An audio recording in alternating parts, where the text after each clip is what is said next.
Let's dive into a story about a film that bombed both critically and financially. Amsterdam. Despite their usual excitement over great cinema, the team at Filmstack sees something intriguing here. This isn't just any film flop, it's a rare moment marking the fall of one of Hollywood's most notorious directors, David O. Russell. David O. And shooter that doing me. Russell enjoyed a remarkable career streak with acclaimed films like The Fighter, Silver Linings Playbook, and American Hustle. However, alongside his successes, he's been infamous for abusive behavior on sets dating back to 1998. Known for clashing with actors, intimidating colleagues, and pushing actresses to tears, Russell somehow evaded the full fallout of the #Me Too movement because his misconduct wasn't classified as too sexual. Still, his reputation didn't stop studios from hiring him due to his ability to profit critically praised films. But with two flops in a row, it's fair to say his era is drawing to a close. What better way to understand his downfall than by tracing his history of on-set abuse chronologically?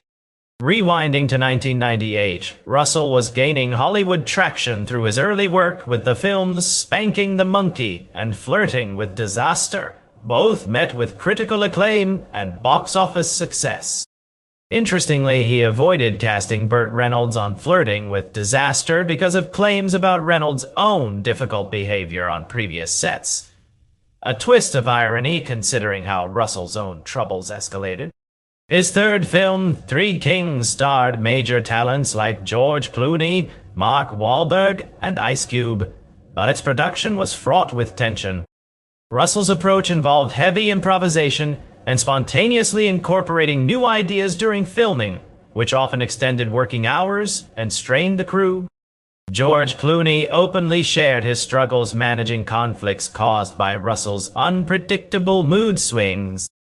These outbursts were so frequent and intense that Clooney found himself stepping up not only as an actor, but also as a protector of the cast and crew.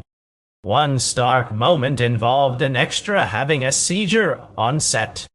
When Clooney rushed to assist, he was struck by Russell's alarming lack of concern.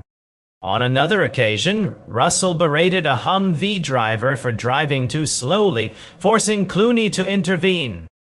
The mounting conflicts culminated in a highly charged confrontation during the shooting of the film's final scenes, highlighting the toxic atmosphere Russell fostered.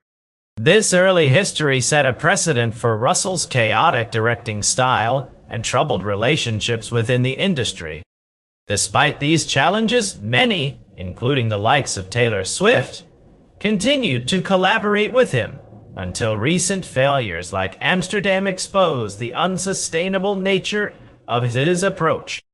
Today, looking back on Russell's career isn't just about his films, but also about how behind-the-scenes turmoil can undermine even the most talented artists. During the production of Three Kings, tensions on set escalated dramatically. One particularly explosive moment involved an extra whom David O. Russell physically shoved down after losing control. His actions were described as going nuts and berserk. George Clooney stepped in to defend the extra, provoking a heated shouting match that quickly turned physical. Russell headbutted Clooney, who retaliated by grabbing Russell's throat, highlighting just how intense the confrontation had become. The chaos reached a tipping point when Paul Bernard, the second assistant director, became so fed up with the ongoing turmoil that he abandoned the set and quit. Eventually, despite the turmoil, Clooney and Russell apologized to each other, allowing filming to continue. However, Clooney later reflected on the incident as the worst experience of his life. When asked if he would ever work with Russell again, his response was succinct: "Life is too short." In a 23 Vanity Fair interview, Clooney elaborated on the incident, explaining his refusal to tolerate Russell humiliating and berating crew members who couldn't defend themselves.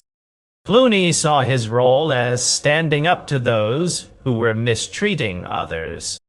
Contrastingly, Russell vehemently denied physically attacking Clooney in a 2004 Guardian interview, labeling him a liar. Interestingly, the two crossed paths again in 2012 at a party. Rather than reigniting old tensions, the encounter led to a reconciliation, with both men looking back on their collaboration with mutual respect and appreciation. Following the success of Three Kings, David O. Russell's reputation for being challenging to work with began circulating widely in Hollywood. His next project, I Heart Huckabees, faced significant obstacles from the outset. Initially rejected by every major studio, it was eventually picked up by Fox Searchlight, a smaller studio then managed by Scott Rudin, whose own abusive tendencies have since come to light. This alliance was an ominous yet pivotal step in Russell's career, which would later intersect with Harvey Weinstein. The controversy around I Heart Huckabees ignited early during pre-production in 2003. Jude Law was initially attached but dropped out to star in Christopher Nolan's The Prestige. The story goes that Russell confronted Nolan at a Hollywood party, grabbing him in a headlock and demanding Jude Law's return to his film in the name of artistic solidarity. Witnesses at the party watched as the incident unfolded, and word spread quickly. Remarkably, the following day, Jude Law called Russell to discuss his role in I Heart Huckabees, effectively ending any chance he would join The Prestige. On set, Russell's directorial style proved just as challenging as before. He often talked or yelled over actors during scenes, aiming to jolt them out of their heads and capture a raw performance. Jude Law and several others found this approach difficult, adding to the drama surrounding the film. Yet despite, or perhaps because of, these intense dynamics, I Heart Huckabees pushed forward, encapsulating the turmoil and creative chaos that had come to define Russell's career. David O. Russell's intense directing style has been known to push his cast members to their limits, sometimes resulting in minor breakdowns. Julia Stiles, reflecting on her experience working with him on Silver Linings Playbook, remarked, "I had no time to censor myself or be really self-conscious because he's barking at you, and you have to obey or listen. This relentless pressure could escalate quickly on set." One of the most notorious examples occurred during the filming of I Heart Huckabees and involved a heated clash with Lily Tomlin. This infamous incident was recorded quietly at the time and initially circulated discreetly through talent agencies in 2003, before finally leaking on YouTube in 2007. The footage, laden with strong language and vulgarity, captured a raw explosion of frustration. It began with Lily expressing her irritation over Russell's incessant demands for changes. Change this, do this. Things escalated swiftly into a one-sided tirade filled with profanity and sexist remarks. In an attempt to calm the storm, Lily even conceded that she might not be as brilliant as Russell, hoping to ease the tension. Instead, he responded by sweeping everything off her desk in the scene, cursing his way out of the room, only to return shortly thereafter, calling her a baby, and continuing his tantrum. The meltdown culminated with him locking himself in his room, refusing to come out until Lily approached and apologized, leaving everyone to wonder who the real child was in the scenario. Remarkably, Lily later revealed in an interview that they had yet another outburst hours after they appeared to have settled things. In 2011, she reassured fans that their relationship was fine and that such eruptions were just part of the process. This explosive confrontation garnered considerable media attention, overshadowing other troubling accounts from the set. There were allegations that Russell had inappropriately touched some cast members in private areas, including an incident involving Mark Wahlberg. Additionally, reports surfaced that he whispered inappropriate comments into actresses' ears before filming their scenes.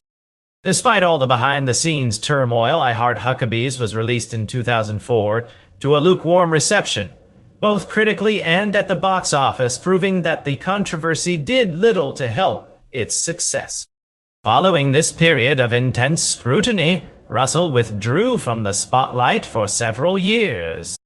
It wasn't until 2008 that he returned to directing with Nailed, a film about a waitress who suffers brain damage after a nail gun accident, leading to hypersexual behavior. The premise itself raised eyebrows, and the production quickly became troubled. Within just a month of filming, James Caan exited the project due to creative differences after a heated disagreement with Russell over the realism of a scene. Caan argued you can't cough and choke to death at the same time, leading to a storming off from the set. Paul Reubens also clashed with Russell, recalling how the director screamed at him on his very first day. Production faced relentless difficulties, shutting down 14 times, not because of Russell's outburst this time, but due to financial problems, including non-payment to cast and crew. Eventually, these setbacks forced the shelving of the film, keeping it from seeing a proper release for years. Let's rewind to December 2011, when a deeply troubling incident involving David O. Russell came to light. His 19-year-old transgender niece accused him of sexual assault. According to her account, while he was supposedly helping her with ab exercises, he crossed boundaries by slipping both hands under her shirt after probing about the hormones she was taking to increase her breast size. Without witnesses, the case was ultimately closed without charges. Russell acknowledged the incident but framed it differently, claiming his niece behaved provocatively and even invited him to touch her breasts. This unsettling episode wasn't widely known until the infamous Sony Pictures hack in 2014. Leaked emails among Sony executives exposed not only this allegation, but also other disturbing aspects of Russell's behavior on set. One leak chain revealed heated criticism of Russell's abusive demeanor, including an incident where he brought Sally Field to a party, only to reduce her to tears. These revelations made it clear that much of Russell's toxic behavior had remained hidden from the public eye. Between 2010 and 2014, Russell's career hit an impressive streak. In 2010, he directed The Fighter, which was met with critical acclaim and solid box office returns. Interestingly, Russell wasn't even the first pick to helm the film. Then, in 2012, he delivered Silver Linings Playbook, both a critical darling and commercial success that avoided public controversy. With Anne Hathaway initially cast as the lead before dropping out due to scheduling conflicts, the atmosphere seemed less hostile, especially since there was no repeat of prior violent outbursts, such as the infamous headlock incident involving Christopher Nolan. The momentum continued with American Hustle in 2013, another critically celebrated film that achieved box office success. For a moment, it appeared Russell's tumultuous and abusive past might be behind him. However, the Sony hack revealed a darker truth about the set of American Hustle.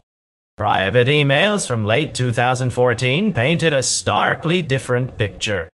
Journalist Jonathan Alter, in correspondence with Sony Entertainment CEO Michael Linton, dismissed the narrative that Russell had reformed as BSDS. He described Russell's conduct as wildly erratic and abusive, even by Hollywood standards. The emails detailed instances of Russell repeatedly cursing at crew and cast members and physically grabbing at someone by the collar. The hardest hit was Amy Adams. The verbal abuse she endured on set was so severe that Christian Bale felt compelled to confront Russell to defend her. In a candid 2016 interview with British GQ, Adams opened up about how the experience devastated her, recounting how Russell's relentless mistreatment often brought her to tears. She also revealed that Jennifer Lawrence faced similar abuse, yet Adams chose to rise above it rather than dwell on the negativity. These revelations complicated the narrative of a director on an upward trajectory. painting a portrait of a man whose talent is shadowed by troubling and damaging behavior behind the scenes. Between 2015 and 2022, David O. Russell's career experienced notable moments marked by tension and controversy. In 2015, he reunited with Jennifer Lawrence to create Joy, a film that performed decently at the box office but received mixed reviews from critics. Behind the scenes, tensions flared. A significant Fox executive reportedly left in tears after a bitter dispute with Russell over a line producer he wanted fired. Additionally, whispers circulated about a heated exchange between Russell and Lawrence, though some insiders suggested it was a deliberate attempt to evoke a genuine emotional response from the actress during intense scenes. After Joy, Russell took a hiatus from directing feature films, returning in 2022 with Amsterdam. In between, a highly anticipated Amazon series he was involved with was canceled in 2017 amidst the fallout from public allegations against producer Harvey Weinstein. The canceled show, which featured acclaimed actors Julianne Moore and Robert De Niro, had a staggering budget of $160 million. While Amsterdam has yet to spark major controversies, its announcement in 2021 stirred conversations because, despite Russell's widely known history of abusive behavior on set, a dazzling lineup of actors still chose to collaborate with him. This raised eyebrows and questions about the industry's tolerance for such conduct. Leading up to the film's release, media narratives seemingly attempted to recast Russell as a chaotic creative genius, highlighting traits once criticized, like his spontaneous on-the-fly directing style, resulting in extended work hours, now portrayed as innovative and exhilarating. Margot Robbie, part of the cast, remarked that the unpredictability of daily shoots was both terrifying and exhilarating, even recalling how police had to halt filming due to late-night work sessions. Such comments sparked mixed reactions, with many viewers skeptical and some even sarcastically suggesting Robbie deserved an Oscar for convincingly painting Russell as a pleasant collaborator. In conclusion, this retrospective sheds light on why many are cautious, if not hopeful, about the eventual decline of David O. Russell's career. Only time will reveal further stories from his past productions, and how the industry confronts such behavior moving forward. If you found this content insightful, be sure to like and subscribe for more deep dives into the film world. Until next time, take care and stay informed.